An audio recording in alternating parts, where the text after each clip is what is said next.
Hey all, this is Redditosker.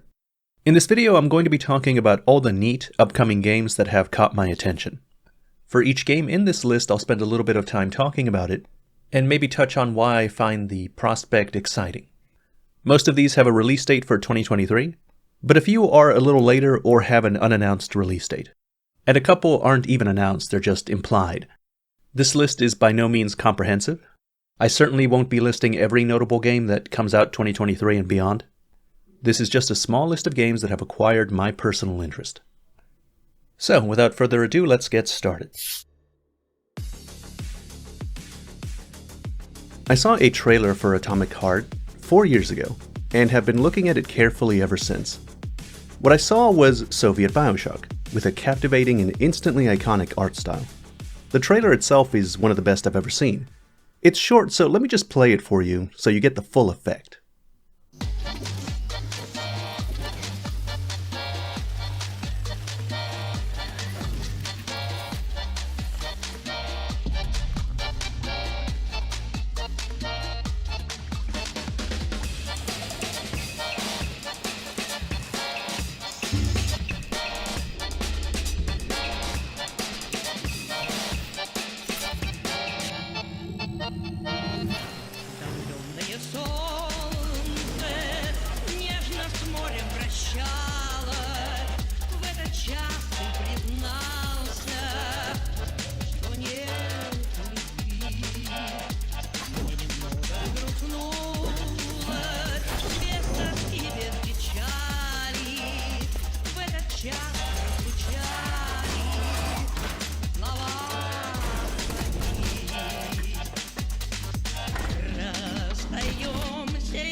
This trailer is so good.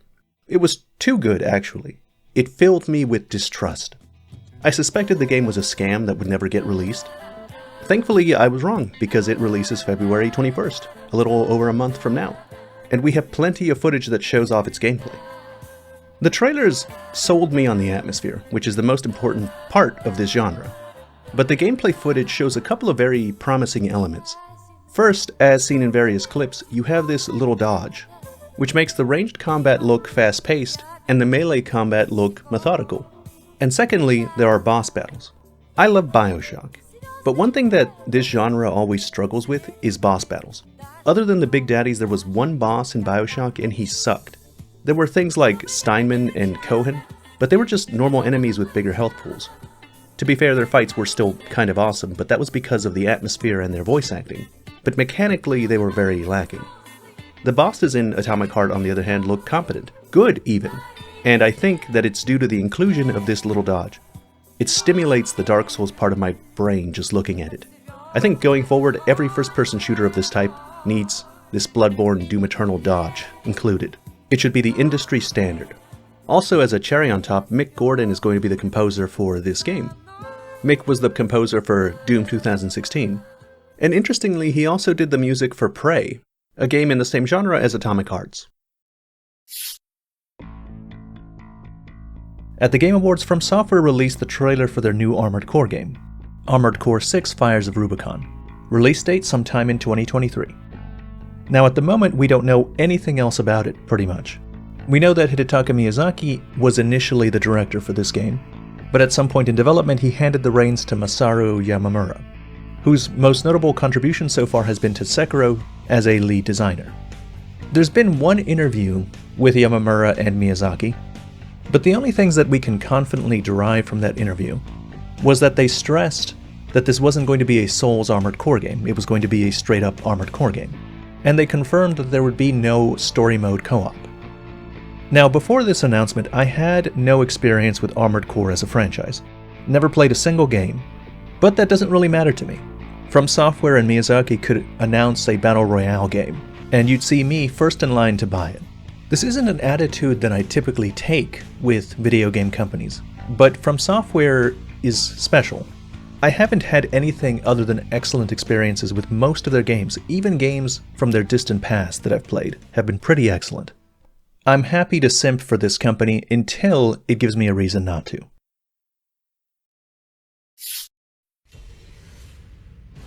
Sticking with From Software, let's talk about the Elden Ring DLC. Now, Elden Ring DLC has not been announced. There is no official statement saying that they're even working on one. What we do have is an email by Bandai Namco that was sent out on December 9th. That email stated that there would be Elden Ring news in the days and weeks to come. We also have information from data mining that is very suggestive of Elden Ring DLC. Things that could imply a new legacy dungeon, a new open world map, and a bunch of new bosses. There isn't anything definitive, but among the Elden Ring community, it's a truism that the DLC is being actively worked on, and that it's only a matter of time until it's announced. And if the DLC is coming, it's definitely coming in 2023. We're already approaching this being the longest it's ever taken From Software to release a DLC to a Souls game. If it's much longer before an announcement, Elden Ring will take that record. If we're going to take the Bandai Namco email seriously, the one that stated we'd get information in the coming days and weeks, then it can't be much longer. If it was going to be a longer period of time, the email would have said in the months ahead. They wouldn't have specified in the next days and weeks. Or at least that's the copium that I'm currently running with. I would be devastated if there was no Elden Ring DLC. I am almost as excited for a DLC release as I was for the initial game release. I need more lore to analyze. I need more open world to explore. I need more weapons and items and spells. I need another legacy dungeon to sink my teeth into, and bosses that sink their teeth into me. I don't want to go through another Sekiro moment where they make this amazing Game of the Year winning game, and then they don't make a DLC for it. If the update that we got in the arena, and some kind of boss rush or some other minor things that aren't a full, big, paid DLC is all we get for Elden Ring, I will be incredibly disappointed.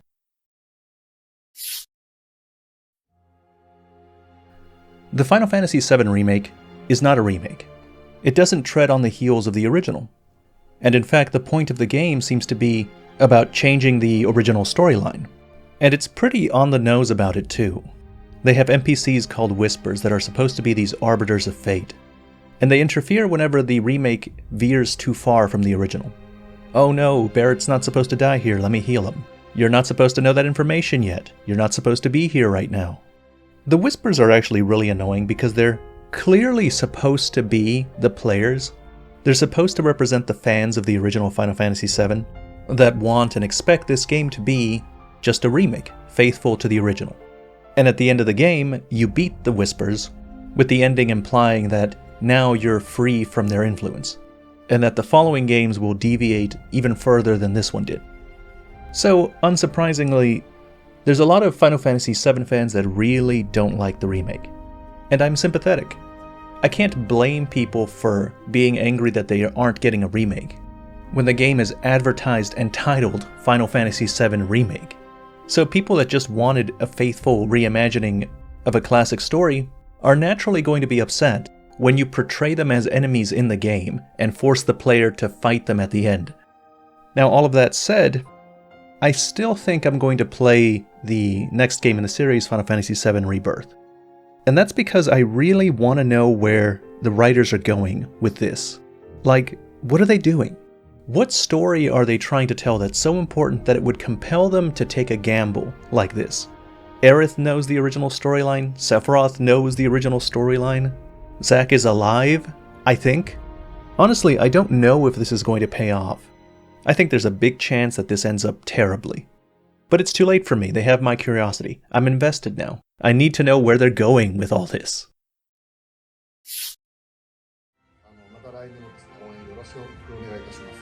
横尾さんお願いします。斉藤さん、新年になるとハッピーニューイヤーって言うじゃないですか。あれはなんでハッピーか知ってますか？知らないです。斉藤さんみたいなお金持ちとかイケメンとかろくでもない連中が1年死に近づいたっていうお祝いでハッピーなっていうことですね。はい、皆さん、来年もよろしくお願いします。さよなら。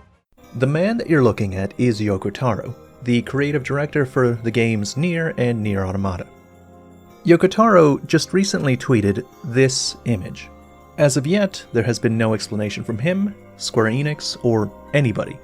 So with no further context, I'm going to assume that it means exactly what I want it to mean. And that is another large-scale Yoko Taro game on the level of Nier Automata. I've been personally waiting for an announcement like this forever. Because you see, recently, what Yoko Taro's been spending his time on is these middling voice of card games. Even if you like and played Automata, you may never have heard of these voice of card games. They're these turn-based RPGs that's kind of simulating a Dungeons & Dragons story experience. Except everything is cards, all the graphics are cards. The characters are represented by cards, the enemies are represented by cards, the environments are represented by cards. Everything's cards. But it's not actually a card game, it's a very traditional turn-based RPG that's just represented by cards. There's no card gameplay. There is a card minigame that you can play in there, but the cards themselves are just an artistic hook. Now the games themselves aren't bad, really. They're all pretty okay. My problem with them is that they seem to be like an experiment Yoko Taro is running to see how much money he can extract from people with the minimum amount of effort to produce a quality game. There's one voice actor who plays the game master, and that person does the voices for all the characters. The music is very Nier-like, which isn't surprising since it's done by the same company. The character design for the cards is done by the same artist that did some work for Drakengard. There are no character models. In the overworld, your movement is represented by a board piece. And the paid DLC that you can get lets you play Nier music instead of the regular music that's in the game, or use character cards that have Nier aesthetics. And the whole time I'm just like, you're really squeezing out every penny you can get with all that nostalgia, aren't you? Now, like I said, it's not that the games are unenjoyable, they're pretty okay. The problem is I'm tired of them. I don't want to play these bite-sized voice of card games he keeps releasing every 6 months. As a fan, I want a new big project from the man. Whether that's a big new Nier game, or a whole different thing with a new IP. He's been coasting off his aesthetic for too long. He's been coasting off of that Nier aesthetic and that Keiichi Okabe music. So hopefully this cryptic tweet with the 2023 on it means that he's either planning to release a new game in 2023, or that he's going to start talking about it soon. If it was another voice of card games, or, God forbid, another mobile gacha game, I don't think he'd need to be so cryptic about it. Now let's talk about something that we don't have to speculate on so very much. Legend of Zelda Tears of the Kingdom. This game releases May 12th, 2023. My opinions on Zelda games are very simple. Every single Zelda game is perfect and eternal. There are no exceptions. I love them all for different reasons. And my channel is going to heavily lean into making content for Tears of the Kingdom as we get more information and approach release. Lean in as hard as I did for Dark Souls and Monster Hunter. Fairly soon I'll be talking about this almost constantly until release, and then I'll be talking it for a long time after. But for the purposes of right now, the purposes of this video, there's not much to say about Tears of the Kingdom, which I find a little odd. There's only like 4 months at the time of recording until the game releases, and I don't think we still know very much about it. I suppose we know a lot of the important details. It's a sequel to Breath of the Wild. It exists in the same kind of map. There'll be a lot of exploration in the Sky Island areas. But still, I find it strange that the marketing hasn't ramped up so close to release. I'm really eager to get some more information soon. Some extended gameplay trailers, some long interviews with the developers, even more context for the story. I'll take anything. If we don't get something significant soon, that might be a sign that there'll be a delay to the release date. Alright, let's talk about Hollow Knight Silksong. Technically, Hollow Knight Silksong does not have a release date, but it did have a trailer in an Xbox showcase, and the Xbox social media Twitter account tweeted, "Everything you're seeing today is playable over the next 12 months. Someone replied to that tweet saying, "So you're telling me Silksong is out within the next 12 months? To which the Xbox Twitter account said, "That's exactly what we said." The date that tweet was written was on June 12th. So if we're going to take that seriously, Hollow Knight is coming before that date. This time for sure.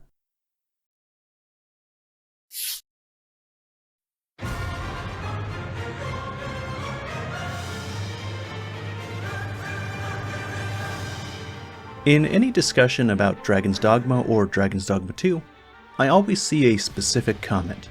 The comment goes like this: can you imagine what a Dragon's Dogma 2 would look like if they took the original ideas from the first one and refined them? The comment usually mentions how innovative Dragon's Dogma was. They'll mention the separate monster part damage and the ability to climb large enemies to hack away at specific areas. They'll mention the awesome and unique take on magic. They'll mention the different classes, the pawn system. They might mention how incredible the dragon boss fight was, or sometimes even the storytelling. And then they'll go into convulsions at the thought of what a sequel could do with such high quality raw material. I see this comment all the time, and I'm in complete agreement. Dragon's Dogma was a great game, but it was filled with clunkiness and jagged edges. My excitement for 2 comes not so much from how much I enjoyed the first one, which I did, but with the potential of what a second one could do with that base formula. Now, as for Dragon's Dogma 2 news, there is no news, apart from its announcement. What we do have is news about it getting news this year. Hideaki Itsuno, the director for Dragon's Dogma 2, said this in a tweet: "Happy New Year. Development of Dragon's Dogma 2 is progressing well. It's becoming an interesting game. Stay tuned for more news." And that's it. We've got nothing else to go on. At this point, the most we can hope for is more information in the coming year. Rise of the Ronin is an open-world, third-person action RPG made by Team Ninja, the creators of Nioh and the upcoming Wukong Fallen Dynasty, set to come out sometime in 2024. This game is on my list for only one reason. It is set in 1863, around a decade after America forced Japan to end their isolation from the West. The trailer shows an eagle flying through an area with traditional Japanese buildings, side by side with more modern Western counterparts. On one of these stone buildings, there's an American flag waving proudly in the air. You play as a Ronin, navigating a tumultuous Japan in the middle of a considerable political and technological change. This premise is awesome. I don't even care about the rest of the game, really. Inject that pre-Meiji era political tension straight into my veins. The trailer even shows what's probably Matthew C. Perry, the Commodore who led the expedition to open up Japan. Do you know how cool that is? I've never seen Matthew Perry depicted in a video game. I'd play this just to see how they portray him. Black Myth Wukong is one of those games that you see and you think, there's no way this is ever going to get made. It's a tech demo, or a scam of some kind. But we keep getting more and more gameplay and story cutscenes, and it's set to come out sometime in 2023, so it looks like it's real. Which is great, because I've wanted to play a game that takes inspiration from Chinese mythology for a while now. The gameplay and graphics look beautiful. Look at some of this stuff. But a highlight that has me interested is the art style and enemy designs. Maybe these are just standard in Chinese myth, but to me they are delightfully peculiar. Look at this big-headed monk thing. It's just beating the guy playing this trailer. Or this turnip mimic thing. Now you're fighting this lightning urn dragon, which is kind of standard, but still cool. But then boom, you're a crystal potato. I just think that this stuff is remarkably different from the medieval and Japanese fantasy things that I'm used to. And I'm inclined to believe that it's not just that it's Chinese myth. The game has a very singular aesthetic. For example, the game Wukong Fallen Dynasty also draws from Chinese myth, but the enemies there look like the kind of thing I can find anywhere. And it's definitely not the same sense I get from Wukong. Alright, and that, I think, is everything. If a video game that you're interested in is not on this list, then either I haven't heard of it, or I have heard of it and have decided it's not worth my attention. And that means that you should take it as a direct insult to you. Because as far as you're concerned, that is me indirectly judging your sense of taste. I'm saying that you have bad taste by not including that game in this list. So please keep that spirit and unsubscribe and unclick the bell notification. As always, thank you very much for watching.